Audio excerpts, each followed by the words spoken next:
Sleep paralysis is a phenomenon that can happen to any of us.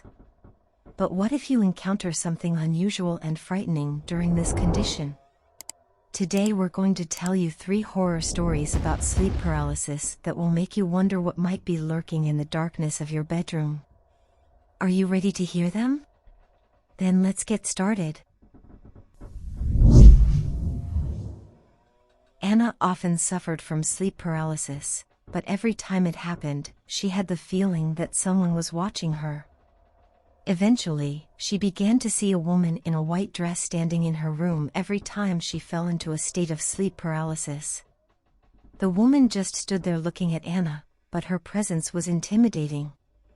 Anna began searching for answers to her questions about the woman in the white dress and learned that she was not the only one who had seen her during her sleep paralysis.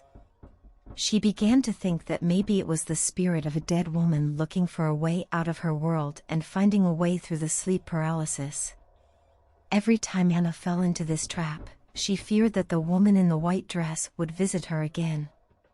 One day Anna decided to perform a cleansing ritual to get rid of the presence of the woman in the white dress. She went to a priest to perform a ritual that could help her get rid of this spirit. But after the ritual was performed, the sleeping paralysis worsened, and Anna could no longer hide from the woman in the white dress. Every night when she fell asleep, she felt that creepy nightmare return, and there was nothing she could do but wait for the woman to reappear. As time passed, her sleep became more and more uninterrupted and terrifying. She would wake up in a sweat, with heartbreaking screams, and her heart was pounding like a carjacker being chased by the police. One evening, when she fell asleep again, a woman in a white dress appeared in her room. Anna tried to move and scream, but was completely paralyzed. The woman approached closer and closer, and Anna could feel her soul leaving her body. But suddenly the woman in white disappeared, and Anna was able to move and breathe again. She got up from the bed and looked in the mirror. Her face was pale and haggard, and there were red marks on her neck from someone else's hands. Anna could no longer live in that house and immediately packed her things. She never experienced sleep paralysis again, but she still had nightmares about the woman in the white dress. She never told her story to anyone else, but it always remained in her memory and heart. Michael was an ordinary young guy from Los Angeles who had never had trouble sleeping before. But one day, after a tiring day at work, he fell asleep and woke up to find that he couldn't move or speak. He felt intense terror and panic when he saw a strange dark creature standing beside his bed. The creature was tall and thin, with long limbs and sharp claws. Michael tried to scream and move, but nothing worked. The creature was closing in on him, and he could feel his heart pounding with fear. Finally, the creature stopped at his bedside and leaned toward him, looking at him with its black eyes. When Michael finally freed himself from sleep paralysis, he was shocked and frightened. He thought it was just a nightmare, but over the next few weeks he began to experience sleep paralysis more and more frequently. Each time he saw the same creature approaching him, and each time he experienced the same terror and panic. Michael began to research sleep paralysis and learned that it was a fairly common phenomenon associated with sleep disturbance and regularity. But this was disappointing knowledge for him, because he still felt that the creature was real and dangerous. One day Michael decided to try to deal with his fears and transcend sleep paralysis. He fell asleep, concentrating on his thoughts and convincing himself that nothing could harm him.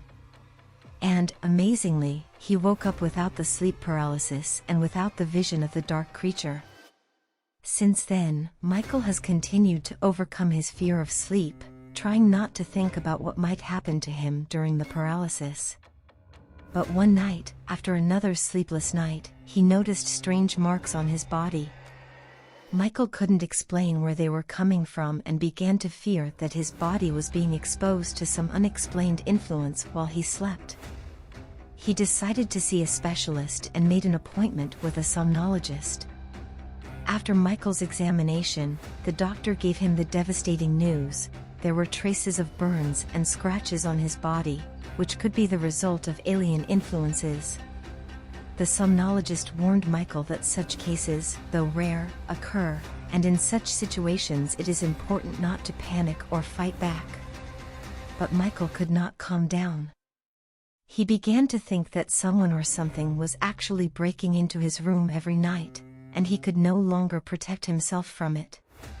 His fears only increased when he noticed that his window, which he closed carefully every night, found itself open in the morning. Michael tried to find an explanation for everything that was going on, but found nothing. The only thing he knew for sure was that his fear of sleep and paralysis had become his reality, and his room had become a place where he feared to be even during the day. Mark was a young guy from New York City who had suffered from sleep paralysis for years. His attacks were so severe that he could not even move or speak during them. One day when Mark woke up during his last seizure, he felt something was wrong. He saw a tall figure in the corner of the room looking at him. The figure was completely black, and Mark could not see its face or outline. Mark tried to twitch or scream, but he was completely paralyzed. The figure slowly began to approach him, and Mark could only feel his fear growing stronger. Finally, the figure reached his bed and leaned toward him. Mark felt the figure's breath on his neck, and he felt something hard and icy touch his skin. He could not even scream or move, and the figure continued to hold his neck. Suddenly Mark woke up, and he was so shaken that he couldn't move. He was sure it wasn't just sleep paralysis, but something more terrifying and real. From then on, Mark was afraid to go to sleep, and he never saw that figure again. But he would never forget the terror he felt when she was near him. Be careful when you go on a trip to the world of dreams.